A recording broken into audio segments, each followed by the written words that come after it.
just you and me forever.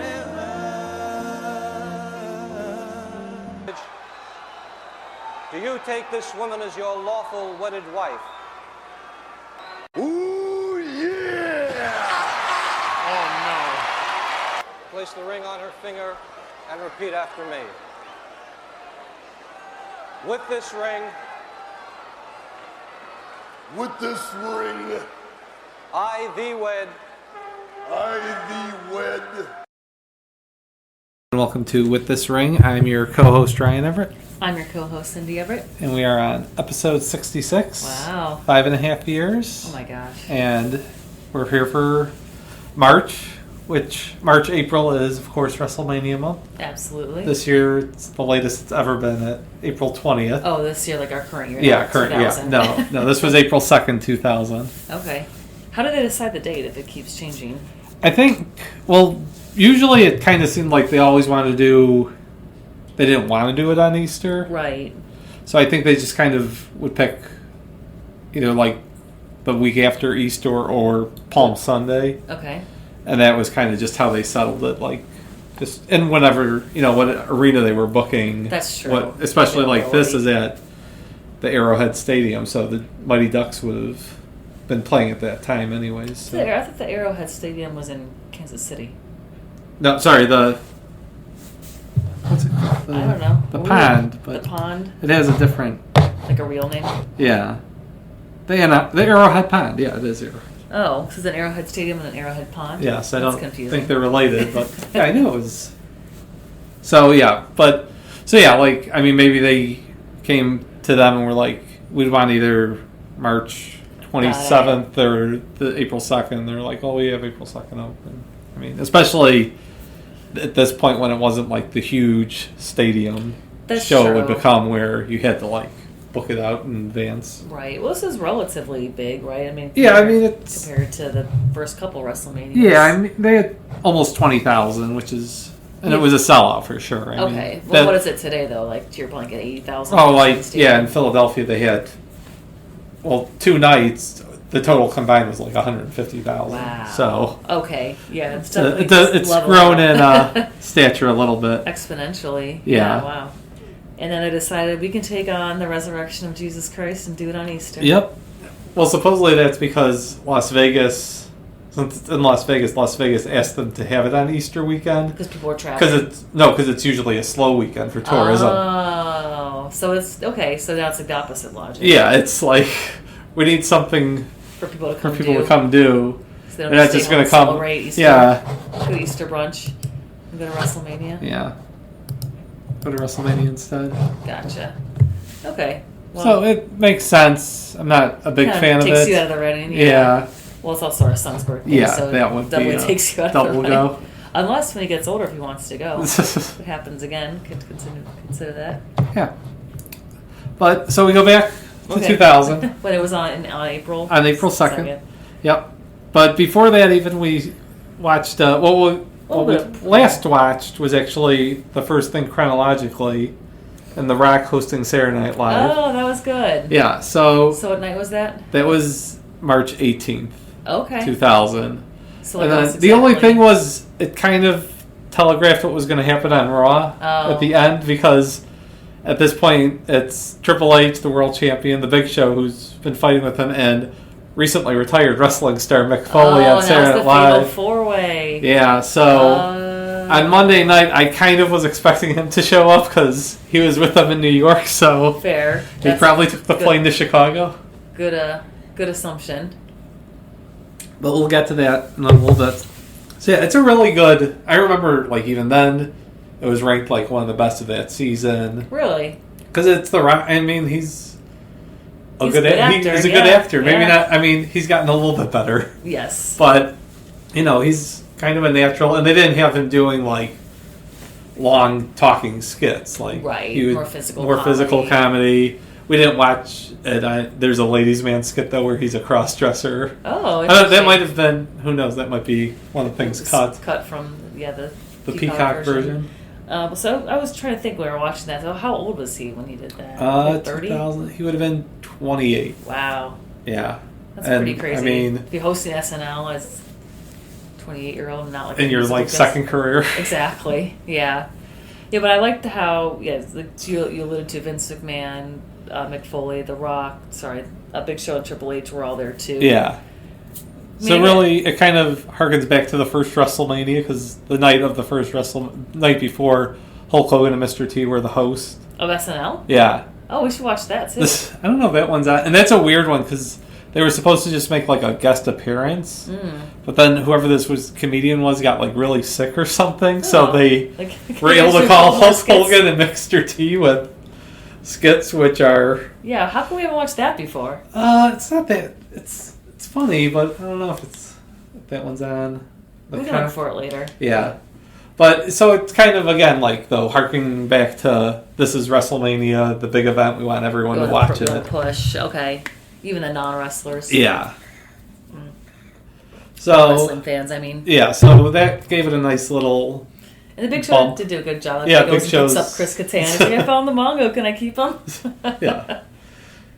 So, yeah, they did their part there pretty well, I think. Mm-hmm. And then storyline-wise, we go to the Raw in Chicago, and it's they were kind of doing a slow build with a lot of stuff. It's kind of like they woke up that day and were like, oh, we have WrestleMania in 2 weeks. We got to figure something get going. So they have a tag team tournament that the winners go into a battle royal, and it ends up the Hardys and Edge and Christian. That was pretty quick, yeah. Yeah, and then the Dudleys come in and attack both of them and put all of them through tables. So kind of see where we're heading there. Right. And then there's a Chris Benoit versus Chris Jericho match. With Kurt Angle as the guest commentator. And he yells at Chris Benoit to please get your hands off my title belt, sir. And then hits him with the belt, hits both guys with the belt. So he's kind of setting up both of those guys to challenge him. Right. And then there's the Triple H Rock and the Big Show match, which was moved to Raw. We were talking about how that was supposed to be the main event at WrestleMania. Right. But they moved it up to Raw. So I asked why. He said, we're saving it for the pods. Yes. Now I'm asking you. So it was kind of just a way to get a way to do that triple threat match and get to what they wanted to actually do for WrestleMania. Which was the Mick Foley. Yeah, so they have the triple threat with Triple H saying this is the only time it'll be a triple threat match. Oh. So he wins, and then Linda comes out and gives her great proclamation that shows she should take down the Department of Education. I was just gonna say. And declares that Mick Foley is in the match. And I would wonder what Mick thinks of Linda nowadays also. He's always he's kind of a bleeding heart liberal. So yeah, does he usually stay pretty quiet on social media? He does and doesn't. He had some unfortunate things to say about Vince McMahon last year. Oh, well, yeah, I'm sure. But there's a lot of brain injuries there also, so... Yeah. All right, well, who knows? We'll circle back to that off mic now. I'm curious. But, so, all right. Then, so Mick Foley's in the match. So we have a fatal four-way, but much more important than that... A McMahon in every corner. A McMahon in every corner. Yes. Which is featured in the build-up to the match. It's like the main advertising is how it's a McMahon in every corner. Well, so Stephanie's obviously with Triple H, but how the other partners. So Shane went with the Big Show just because he kind of thinks the Big Show's the most dominant guy, and he doesn't want Triple H to be champ. He doesn't like The Rock. It's kind of my default. Yeah. How did Linda get Mick Foley? She wanted to be nice. She wanted to be nice and let him have a retirement match, and then The Rock is just kind of with Vince because Vince is like The Rock's best for the business, and I'm kind of a good guy right now, so I'll side with the good guy. I did like how Vince McMahon got to do the live from New York at Saturday night. Yes. And then he repeated that on Raw. Really? Live from Chicago. It's Monday Night Raw. All right. That doesn't have quite the same catch, but yeah, I guess that's kind of what... I feel like I'm holding my hair like Chris Jericho. The high pony. Yeah, high pony in the back. With most of your other hair down. And also during this time, we didn't watch too many of them, but Crash Holly was the new hardcore champ. He was the 24/7. So he defended it. So what does 24/7 mean?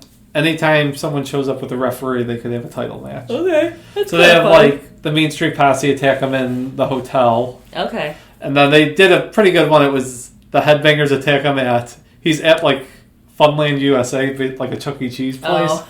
And he's there by himself with the scale, the hardcore title, and playing skee ball. Nice. And the Headbangers attack him. With They go through like the gym, like the jungle gym, gotcha. and he actually gives like even the cameraman goes down the slide with him. Why didn't we watch that? I don't know, kind of just. There was a lot more content we could have watched. But yeah, it was pretty good though. We're under a deadline. And then it kind of gets to the point where all the mid card guys start chasing after him and want a hardcore title match, so that kind of sets up. Got it. That match, and then Test is having a match with Val Venus. For no reason. And Albert comes out. Okay. And Trish Stratus, who was shown the night before scouting talent, comes out and announces that Test and Albert are now a team. Right. And their name? TNA. Of course. That's like the only reason they're a team, right? Yes, just for something for Trish to do. Yeah, where'd they find Trish? Because this is her debut, isn't it? Yeah, this was when she started. She was a Canadian fitness model. Okay. And it was kind of becoming a way to, like, Tori Wilson had been that, so they were kind of... That's their pipeline. That was one of their pipelines. And she actually was, like, I don't know if she was a fan, but she, like, hosted a wrestling radio show, which back in 1999, it wasn't, like, It's like a podcast. Yeah. A podcast in the 90s, so yes. on a radio show. But on actual radio, it's a little more rare than... It's not like she's on her CB radio. Yeah. We didn't like just talking about wrestling. Talking with Trish. Yeah. I'm sure people did that. Yeah, probably. Not you? No, I never had the CB radio. So yes, people talk to wrestling with you. All right. So yeah, so she's just coming in here, and there was like WCW and WWF were both kind of trying to get her to sign up, and WWF did, I think, with the idea that she'd come in and eventually would learn how to wrestle. Okay. And trying to think about any of the other matches. Any previous stuff? Yeah, so X-Pac and Kane are still feuding. Yeah. But now we're getting towards the end, and they each... X-Pac adds Road Dogg and Kane adds Rikishi. Yeah. To kind of... You're kind of like talking about all the matches before we talk about the matches. Yeah, I'm giving the build-up. We usually do the build-up when we talk about per match. Okay, yeah, so you're kind of getting ahead of yourself. The show starts. Yes, and with Ice-T. Ice-T comes out, part of the Aggression album. Okay. Which was all the WWF themes reimagined as raps. Okay. Which, I mean, it's got... Do you have that? I did. I don't... Unfortunately, it's not on Spotify anymore, but they had, I think Snoop Dogg does The Rock. Really? Like, they had big names. Yeah. Method Man. Well, The Rock doesn't, like I've talked to this before, The Rock doesn't have the greatest entry song. Yeah, I mean, I think it's... The Snoop Dogg one, I think it's just, like, the same beat. Okay, but he just raps over he it? has, like, some raps for it. Yeah, we should listen to that. More content. Yes. But, yeah, some of them are bad, though. Oh, like, yeah? the big shows. Oh, yeah, I could see that. Yeah, they were... Let me see if that's on Wikipedia. 'Cause some of the names would surprise you, I think. So, yeah, the WWF Aggression album. Okay. So, we got Pimpin' Ain't Easy by Ice-T, which at this point was a rapper, not just Detective Finn on SVU. Yeah, Run DMC. How did Snoop Dogg do a rap to Stone Cold song? I'm not For sure. 3 hours and 37 seconds. 3 minutes. 3 minutes. It's not like an Alice's Restaurant version of... Okay, well, 3 minutes and 37 seconds is also still... Yeah. Method Man? The DX one, that ended up getting, like, a music video on MTV and stuff. Really? Yeah. Where do you see that one? That was the opening one. The Kings? The King. It was... Oh, I gotcha. Like, the DX theme remix. Gotcha. The Run DMC? Yeah. That's interesting. All right. So they, like, shot, like, a music video together and stuff. Even. Wow. Well, you don't have... Yeah, it's not on Spotify. Yeah, I don't remember The Undertaker's performed by Dame Grease presents Mario. Yeah. That might be a little lower on the totem pole. I'm sure you'll find them on YouTube. If yeah, I'm sure. Listen to some of them. Maybe at the end of this, we get a play out. show it'll probably be one of ours, whichever. The Kings is the easy one, but we'll see. Okay. Yeah, The Kings is on Spotify. Oh, okay. So that Run DMC train keeps going. Yeah, that's true. But this starts with Ice-T. Unfortunately, you can't watch it on Peacock because they don't want to. They're already giving them all that SVU money. Right. They can't be giving them more money for the royalties for WrestleMania 2000. So they just cut it out? Yeah, it cuts to... Well, no, they just cut that's like the workaround in general for Yeah. fights? Okay. Yeah. All right. Yeah, but, the Godfather is the new Jeff Jarrett in terms of opening act. Opening match. And people get excited because the hoes come out. Because the hoes come out and D'Lo's dressed as his mini hoe. Yeah, pimp. And against... Not a mini hoe. Yeah, mini pimp. And then the Big Boss Man and his new teammate, new guy? Bull Buchanan. Yeah. He had been, in their developmental for a while. Oh, yeah, I said he kind of looks like a... who's the big guy from Guardians of the Galaxy? Batista? I think I made a comment. A little bit. He's like a pre-Batista. Yeah, he's got, the short buzz cut and the muscular. Super juiced. And he had been, around for a little bit in 1997 as the Truth Commission. Okay. But that fanned out pretty quickly. Yeah. The South African part of gang for the gang wars. Oh. Because you had the Nation of the Black Nationalist. You had the Los Boricuas of Puerto Rican gangsters. You had the DOA, the biker Nazis. Great. Yeah, those are the faces. And then the Truth Commission, which were South African freedom fighters that were all white. Okay. So, who they're fighting. Yeah. Luckily, they never got to a Nation versus Truth Commission feud, but I'm sure they would have if they had their way. Yeah. Well, good thing you nipped that one in the bud. Yeah. All right. But so yeah, he's just playing a fellow Southern prison guard. Gotcha. With the Big Boss Man. So basically the Nazi one. Yeah, close to it. So, all right. This isn't good. No, there's a couple. Ice-T's the highlight. Yeah, Ice-T and the Hoes are by far the highlight of this one. Yeah. The Boss Man and Bull Buchanan get a win. I don't really know why. I mean, they kind of get a little push here, but it's not I don't think they really needed to be highlighted. I mean, Bull Buchanan does show his very nice leg drop off the top rope, but that's not bad. That's about it. Yeah, that's about it for this one. Yeah, I mean, but once again, you kind of get the crowd excited and then move on. Yeah, and that was relatively... How long was that match? It wasn't that long. It's probably about 6 or 7 minutes. Really? Oh, 9 minutes. 9 minutes? Yeah. Well, there's... The third match I thought felt like it was about 15 minutes. But before that, though, their second match is Hardcore Holly versus... So this is the 24/7 one you're talking about? Yeah, so it's Hardcore Holly, Crash Holly, Taz, Viscera, Funaki, Rodney, Joey Abs, Thrasher, Mosh, Pete Gas, Taz, I said Taz already. Yeah. Bradshaw, and Farouk. Okay. And so the rules are that it's a 15-minute time limit, and there could be as many hardcore title changes as necessary, but whoever has the belt at the very end is the winner.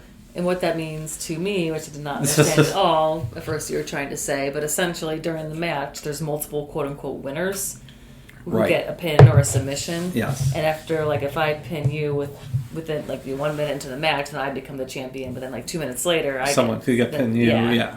Yeah. And you're not eliminated, you're just not there. The champion anymore. So there's got to be a better way to describe that. But yeah, it was kind of confusing, and they did not announce these rules really until the match itself, so it was kind of confusing to know what was going on. Yeah. But a couple of notes. One, Pete Gaskets is bleeding like a stuck hog. I think it was the fan that he got hit with. Oh, okay. Because they show him get hit with that in the background, and then 30 seconds later they show him he is a gusher. Yeah, he is full of blood.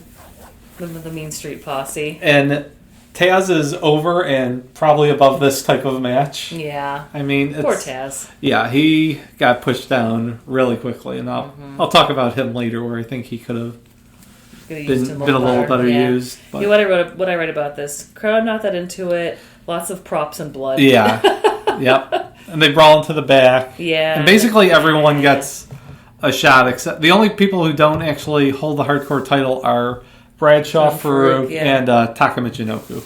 Oh. Well, he's still recovering from his face. Well, he's in there though. I know. He's in it. He's getting his shots in, and yeah, Viscera gets like the longest reign.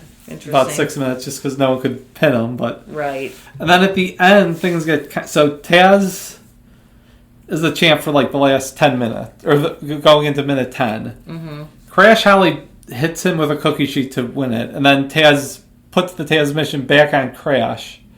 And then Hardcore Holly comes and hits Crash with a candy jar, and they don't know what to do because the referee counts 2. The bell rings. Howard Finkel announces that Hardcore Holly's the winner. Yeah. And there's confusion. Crash Holly starts walking off with the belt. Yeah, it was confusing. And then Hardcore Holly's given the belt. So I think it was supposed to be Crash. Oh, like, whoops. A last second thing. And so I think really it's Howard Finkel who messed up. Gotcha. But then the next night, Crash Holly wins it right away anyway. So they get back to what they wanted. Got it. Yeah, I mean, like it's not like no one had a lot of riding on this match. It Right. wasn't going to make or break the show. It was right, but it was funny. Hardcore. Ha. It probably could have been 10 minutes. Yeah. But it was fine. Yeah, it was fine. Like the crowd, I was not that into it. Yeah, a lot of blood, a lot of running around. It's just like there's too much going on. Yeah, sometimes. I mean, it's kind of is the idea of you're not going to watch one guy hit one guy with a weapon for so long, so you'll go to more 6 separate. It's like more is more, right? Yeah. And it's the way they do this for WrestleMania usually, just so everyone gets on a card and gets a payoff, you know. Yeah, that's a good point. Mosh really needs his WrestleMania payoff in 2000. He's earned it. Okay, I'm glad you feel that way about Mosh. All right, then there was a long WWE Access commercial. Yes, I forget the Fan Fest. Oh, that's what that was. Yeah, and like you could Kane, commentate. where's Kane? Yeah. Yeah, you could commentate a match with Michael Cole. Yeah, that'd be kind of fun. Yeah. Michael Cole's got I hope he's getting a good pay for that because that'd be, I think, it require a lot of patience to sit with like random dorky 12-year-olds. Yeah. I like Mick Foley. Yeah, right. Yeah, like they're really offering a lot of good commentary. So then we go back to Trish Stratus' debut, which is Steve Blackman and Al Snow versus Test and Prince Albert, aka TNA. Well, he's dropped the Prince. Oh, sorry, he's just I Albert. took that out of my notes. Did he get demoted or something? Well, no, I think it was just he had to drop it to become TNA. Albert. He couldn't be Prince Albert. Gotcha. T and PA is maybe should be a thing, but is that doesn't quite roll off the tongue. Yeah, not as easily. Okay, but this was pretty quick, and then there was like a person in a cheese costume. It was Chester McCheesington is a pygmy playing "Let's Go Head Cheese on His Butt Cheeks" was the joke. That's right. And this match is bad. They're all 4 of them don't know what they're doing. Basically, it's really weird because they're not great wrestlers, but they should be able to have a competent match. Right. And it's 7 minutes. It feels like 12 minutes. I would say it's just boring. Yeah. I'm just trying to think back. As Al Snow, he was doing those matches for a while that ended up all over the arena. The hardcore matches. And then Steve Blackman's decent. I guess I really don't think highly of Test or Albert. Yeah, I mean, Test 4 months ago could have been like a main eventer, and he has fallen down very quickly. But TNA is the new heel team, so they get the win, kind of to build them up a little bit, but not even. This is even has the JR patented line where it was bowling shoe ugly, where even he's admitting this match sucked, but it was what it was. It's over. Right. Okay. And then to show the other side of the tag division, we got Edge and Christian against the Dudley Boys and the Hardy Boys in a triangle ladder match for the WWF Tag Team titles. Yeah, I think we've definitely watched this. Yeah, we have, and there's others that they have. Hardy Boy, Christian. Yeah, but this is the first in a series of with all 6 of them in the match at once. Ladders all over the place, and then of course tables get involved as well, including Jeff Hardy going to the top of a 20-foot ladder. Yeah, that was crazy. And jumping off it. No, I'm always impressed every time I watch Bubba these, Ray. especially with the Hardys and Edge and Christian. They're always doing something crazy. They're very inventive. I'm very impressed they can come up with that type of stuff. And the Dudley Boys are always good bases. Just put me through a table. Yeah, that's true. I can't, do the high dives that you can, but right, they're pretty indestructible though. It seems like. Who came up with the concept of the ladder match? Like in general? Yeah. I think it's usually credited as Stu Hart and Bret Hart's father. dad. Canada, they had a couple of them. Oh, interesting. And then from there, I'm sure Bret Hart brought it to WWF. Oh, okay. And then him and Shawn Michaels had a match once. Really? Like a house show match. Okay. That was ended up being on like video and stuff, but then Shawn Michaels and Razor Ramon had the first publicized WWF one at WrestleMania 10. Okay. And then the tag teams, the first time they did that was in No Mercy when it was Edge and Christian versus the Hardys. Okay. All right. Yeah, I kind of remember having this conversation with you before. I'm sure in our 66 episodes we talked about it. Yeah, probably. But no, it's a good one. I think this is definitely... spoiler. This is going to be my favorite one of the show. Yeah, it might hold on for the match of the year, I think. Okay. Well, there's a couple others that we'll see. Well, I like how the end they like balanced a table between two ladders. ladders, You like could a real tell table. it was a real table because like one. it had the black underneath it. So it had like the reinforced legs. I mean, because I think at least Edge and Christian and Matt Hardy are all on it at once. I think. Yeah. And then Devon also, so it's supporting like 600 pounds at least. Right. Yeah, that's a good point. But no. This is a good one. Yeah, and it's kind of like Edge and Christian just survive. Like, yeah. they're not dominant or anything. They're just the last two guys that are able to But they all stand. have a lot of great spots. And right. Yeah, I'm surprised the Hardys didn't get more seriously injured. That's crazy. Yeah. Well, they're still going today. And oh, wow. Well, all right. Okay, well, then to the other end, this is like a very, like whipsaw show. Yeah. So I think first we get the backstage segment. Did you take notes on that? No. Okay, it's Fabulous Mae Young and the Cat are backstage getting ready for her match. Oh, they did the whole Austin Powers Yeah, they thing. do the Austin Powers right. things with the Cover sweet little pussycat. Yeah. That's like basically doing, all the innuendo. Yeah. Strategically placed garments. Water bottles. And, Yeah. So that builds up the cat fight.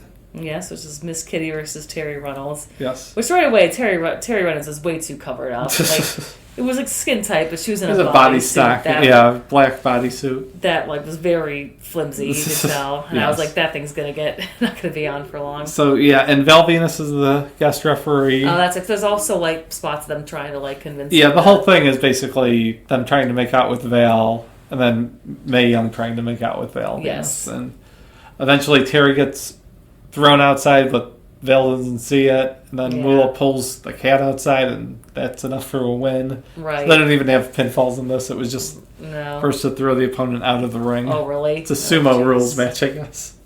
Yeah, and then this kitty rips Terry's like, clothes off, of bodysuit course. off. Yeah, I was like, I told you. And then I think Mae Young gives Moolah a Bronco Buster. That's right, yeah. Because that's what they're doing. These old broads have stuck on it around a lot longer than I thought. Yeah, it was funny in 1997 when I thought it was like the only time they're going to be on camera. But nope, they're on for a while. there, and I think it's one of those things that Vince McMahon loved because got it, yeah. It keeps coming back and back and back. Yeah, and it's an easy laugh. It's like if you don't have any ideas, just bring it up. And Moolah and May, they'll figure something out.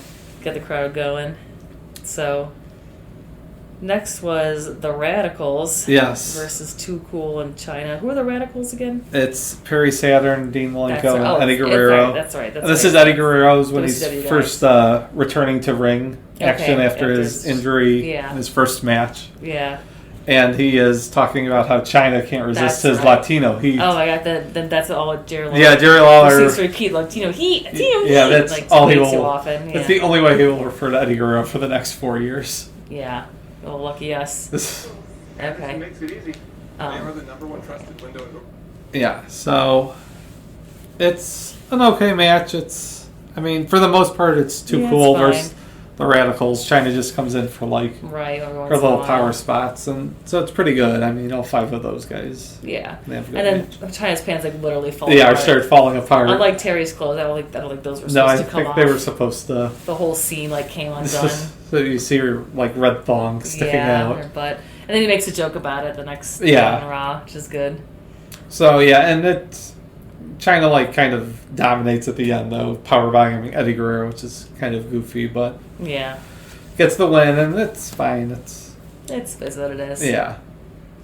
And then another good one that I liked a lot actually was the Chris Benoit, Kurt Angle, and Jericho triple threat match. So that actually, yeah, like you said, Kurt Angle was the guest referee, kind of harassing them. Yeah. And the Raw. So triple threat match, a two fall, right? Yeah, so the first fall is for the Intercontinental That's title. right. The second fall is for the European title. Yeah. And so it's good. It's kind of a shame that they didn't do this match again later because like all three of them become better. Well, Chris Benoit is pretty much at his peak, Okay. but he stays at that peak. Gotcha. And yeah. Jericho and Angle just get better over the next like 2 years. Yeah. And really, there's plenty of Benoit Angle matches, but Benoit or Jericho and Angle don't really do that much. Really? After this initial run, which is weird because they've already Yeah. had a feud for 2 months, and like they'll wrestle on Raw here and there, but nothing big really. Gotcha. But yeah, all three of these guys are good wrestlers, and this I know it would have been weird because it would have been another 4-way match, but I would have put Taz in here, I think. Oh, okay. Yeah. Because he's kind of still at that level. He could be at that level. Like, I mentioned at the one point where they show the crowd shots, and, like, there's a lot of those orange Taz shirts that stick out. Yeah.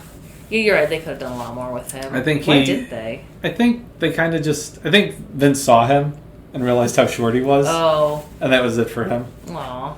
Yeah. Well, all right. No, I like this one. They're all talented. Like the ref got knocked out. There's always like ref drama. But yeah, the refs aren't good. No, there's never. The refs are never good. No. That free throw was not good. That was horrible. Sorry, some March Madness going on. Okay, then there was another really short one that was confusing. Yeah. What was this one? 4 minutes? Yeah. 4 minutes, so at least it's quick. So it's, Kane and X-Pac feuding, like you said, but this time they each had Rikishi's backup and in Kane. Yeah. Rikishi, who's like basically a main eventer, and Road Dogg, the worst part of a major tag team. So Yeah. it's not The crowd exactly likes Road fair. Dogg. Yeah, they do still, and Road Dogg still thinks he's a face. Yeah. Yeah, he just always acts the same no matter what. Yeah, but yeah, so it's quick. Kane and Rikishi kind of dominate. It's meant to be that. And But then someone runs out in a chicken suit. yeah, so it's just like Pete Rose did the year before at WrestleMania Right. 15. Right. So Kane is eyeing the mascot curiously, but he comes out and wants to dance with Too Cool and Rikishi. So they do the whole dance routine, and everyone thinks that Pete Rose has good dance moves. Nope. And Kane goes to chokeslam the mascot, but the real Pete Rose does come out in his red attire. Yep. And tries to use the bat on Kane, but Rikishi grabs the bat from him, and Kane chokeslams him, and then Rikishi gives him the stink face. Yeah. It's very confusing. Yeah. But it was... the best part is just that Pete Rose is involved the third year. Just because Vince liked him? Yeah, I Friends, think. like, And he whatever. liked... I think he did it the first time and liked it, and they were like, hey, you want to do it again? He's like, okay. Yeah. Are you going to pay me? Yeah. Like, they'll pay me how much? I'll yeah, be there. I'll be there. You know, the guy dumped me on my head again? Okay. Yeah. That's an extra $500. Yeah, right? Oh, I'd ask for more than that. Yeah. The stink face from Rikishi. Yeah, the stink. I asked for more than they that. didn't. I don't think they didn't tell him about the stink face till it was happening. Yeah, good point. Although you see him like laughing his ass off while it's being done. It's not, so. yeah, he's not keeping character. Yeah. Rest in Pete. When did he die? About a year ago, I think. Was that? Okay. It was pretty recent. Okay. And then we have, McMahon in every corner. Yes, big, important. Yeah, whatever. Yeah, so Windows with McFoley, Big Show, Shane, and then they kind of get elimination, pinfall only, so Big Show gets knocked out pretty quickly. Yeah, Big Show. Why'd they even his bother with big him? WrestleMania dream ends in 4 minutes and 50 Aw. seconds in. And it's, I don't know why they did it. It's kind of like, it almost seems like he had a rule in his contract that WrestleMania 2000 he was going to be in the main event. Yeah. Which, I mean... He technically was. He was, but I don't know what else they could have done with him here, unless, like, Rikishi. Yeah. But then Rikishi, is it Kane X-Pac again, just by themselves? Yeah. You can't do Kane and Big Show. That's too awful. Yeah, You know, that's been horrible. Yeah, Yeah, that's been bad. it's going to be bad in the future. But actually, at the next WrestleMania. What But about it's the actually Undertaker? How come he was injured. Oh, okay. Him and Steve Austin. So this is Yeah, it's kind of him weird and right Steve now. Austin are both out. Yeah, Shawn Michaels has been out for 2 years, but that's because for drug problems, right? and back. He had a back injury. Gotcha. Well, somewhat related. Yeah, I mean the back injury I think had been solved by now, but it was pills. Yeah. All right, but there's not like that much to say. Well, how long was it? Yeah, so it was actually relatively 30 short for a. No, No, never it mind. was 38 minutes. Oh, you're right. Until last year, it was the second longest WrestleMania match in Oh, history. Okay, well, I obviously didn't pay attention to Yeah, all I of it. mean, they have the Mick Spoiler alert, Foley. sometimes I scroll on my phone while we're watching these. Just so Mick you know. Foley I know you saw this though. He gets the Rock on the announce table and tries Oh, his yeah. patented fly from the double double turnbuckle through the table, but he as missed it big time. as he puts in his book, he didn't know he was going to be in this match originally. Okay. Like he found out like the week before he shows up on Saturday Night Live. Gotcha. So he said like for the first 3 weeks he had been eating like a lot unhealthier than usual, just kind of enjoying retirement. Yeah. So he was in peak physical condition and comes up about 2 feet short. Ooh, really short. On the elbow, and yeah, it big just miss. is his sternum just cracking the table. God, yeah. That was painful to watch. And then that table would not break. Triple H No. comes off the barricade twice They with elbow drops they, to the like, Rock. tightened the And it does screws too not. much It on like that table, barely yeah. bends over. Yeah. So even if Mick Foley had hit that elbow perfectly, it wouldn't have. Well, broke. It would have been just as bad, probably. Far from perfect, though. Yes, not great. So Mick Foley's gone 19 minutes in, which I remember watching it. I was like deflated. Like I thought for sure Mick Foley was going to win because they had even gone over like, oh, if he wins, he'll vacate the title. They'll start a tournament the next night on Raw. Yeah, it all. I was like, well, if they're saying all this, it's got to be happening. Why would they? They were even saying like, oh, if he wins, the main event of Backlash will be the tournament final. It was like, well, he's got to win this. Why are they hyping it up so much? But it was not meant to be. No, and he goes out to a pedigree for the 3rd month in a row. Yeah. He does come back in real quick and hit Triple H with the barbed wire 2x4. Oh yeah, that makes an appearance. The crowd likes that a lot. Yeah, and I thought, watching it live, I thought The Rock was going to win off of that. And does get a close 2 count. Yeah. But then they decided to go in the crowd. Yeah, and that's why twice. Yeah, that's around the first or second time I stopped paying close attention. Yeah. And then Vince McMahon comes. Yeah, and then Vince and Shane started fighting. Yeah, Shane hits Vince with a TV monitor, busting him open. Oh, yeah. So then Vince has to be helped to the back. And then Triple H hits a pile driver on the steps, which is pretty nasty. Yeah. But then Vince comes back out and hits The Rock with the chair. The Rock with a chair. So Triple H wins. It's kind of a lame ending. This was like... That's what I wrote. Lame. Lame ending. Lame match. Bad man. Like, Rock all that talent. And Rock and Triple H got 25 minutes by themselves at the end. And they've had a lot better 25-minute matches than what they do. It was... And that's kind of a thing for the whole night. A lot of the guys seemed off for some reason. I don't know if they were like... I think they were probably just nervous that it's WrestleMania and we're so hot as it is. We got to have... I mean, they're coming off 2 good pay-per-views. They want to... That's true. You think WrestleMania's got to be even better. Yeah. They kind of overhyped it. Yeah. So, yeah. And then... So, this is the first WrestleMania ever where heel wins in the main event. Okay. And they do at least let The Rock hit a rock bottom in people's elbow on Stephanie McMahon to send the crowd happy. Exactly. Then they start beating up the McMahons and yada yada. Yeah, it's more about the McMahons than the actual Rock and Triple H. Yeah. So whatever. So then the next night on Raw, we didn't sit through the 35-minute interview about what happened, but the basic deal is Vince McMahon hates the people. And he hates the people's champion. Okay. And he doesn't have to explain his reasoning, blah, blah, blah. He wanted to put his family back together. Mm-hmm. So they end up having Rock versus Shane McMahon as the main event. Because, like, all three of them wanted to face The Rock because of what he did to Stephanie. Gotcha. So they draw straws and it's Shane. And then in the end, Shane gets knocked out of the ring and The Rock pins Triple H and is holding up the belt to end the show. Got it. So it's obvious that we're still getting Rock Triple H and it's just these two now. Like, right. Big Show shows his funny side early in the night because he says that he wants to be entertaining. Okay. And he does a Rikishi dance. Yeah. So he's making a little change in character, and Mick Foley is gone now for good. For good. For a while. Good, yeah. For a while. Yeah. Yeah. Oh, then it's Jericho versus Eddie Guerrero. Yes, for the European title. And Chyna comes out with Jericho as his quote unquote friend. Yep. Then she turns on him. Yep, because Eddie talks about how she can't resist his Latino heat. Yeah, and how her pants were Last night, your pants were literally coming off just being with me. Yeah, that was good.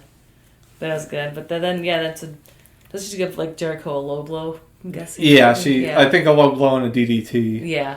And Eddie Guerrero pins after that, and then she like gives him the hug and the little shimmy. Shake, yeah.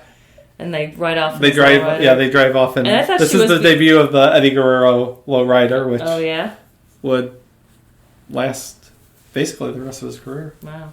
Yeah, and then she's kind of talking to him. I thought she was doing like fake Spanish or just like but she's offensive Spanish. She is a Spanish major. Then you told me that she was a major in Spanish literature. Yep. So she's probably really. Her Spanish is real. Well, it's the '98 King of the Ring where Triple H is doing guest commentary. She sits in with the Spanish announcers. They show, and that's funny. Like they get like a quick 10 seconds of her calling the Spanish commentary. That's funny. Just funny because she really didn't talk then, so. Right. Like doing commentary in Spanish. She'll speak Spanish. Yeah, she'll do Spanish commentary, but she won't speak in English. It's on Triple A's ballet. Yeah, good for her. Then The Rock versus Shane. Yeah. We talked about that. And the other Big Show dances badly. Yeah, so we know that we still got Rock Triple H on the horizon. And, I mean, since they haven't had their one-on-one title match yet, that might be what we're looking at for Backlash. Backlash.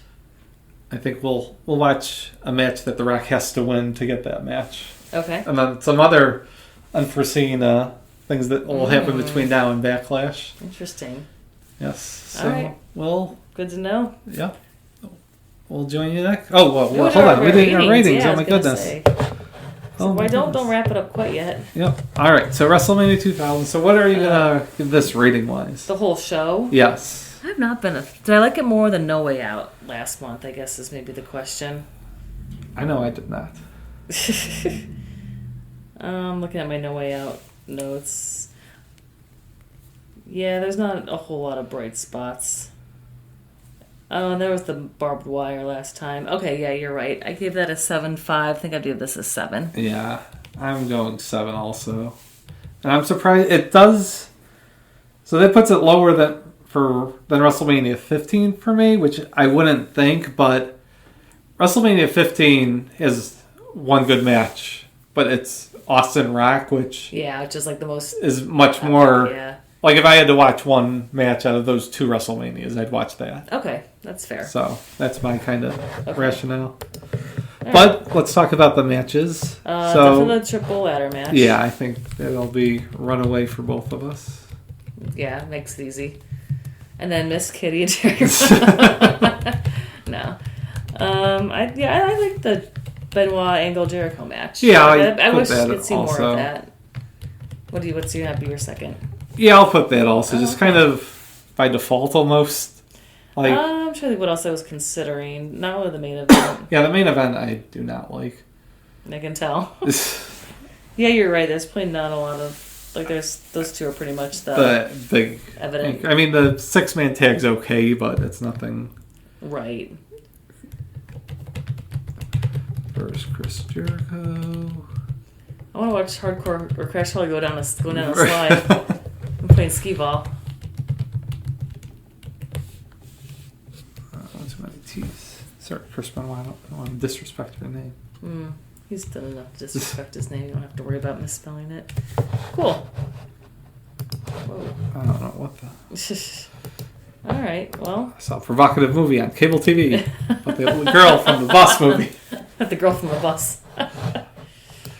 Oh, Yep. man. So WrestleMania 2000 in the books. Not the kind best. I don't know. I was thinking this morning. It's like the tenor's definitely changing. Like D-Generation X is kind of over as a shtick. Yeah. It's kind of weird right now with The Rock and sorry, not The Rock, but Steve Austin and The Undertaker being out. Right. You kind of get that next wave of Edge and Christian and Kurt Angle and Jericho. Yeah. So that's fun, but it's different. Yeah, it's not, I mean, 2000 is a great year for them, but it's kind of weird that I think their first 2 pay-per-views are pretty good, but their first misfire is WrestleMania, which is the big one. Right. That's the one you want to get right. I think they were trying to do something different, though, which we could talk about it. Backlash with WrestleMania ending this way. There's something else different that happens? Well, it's just...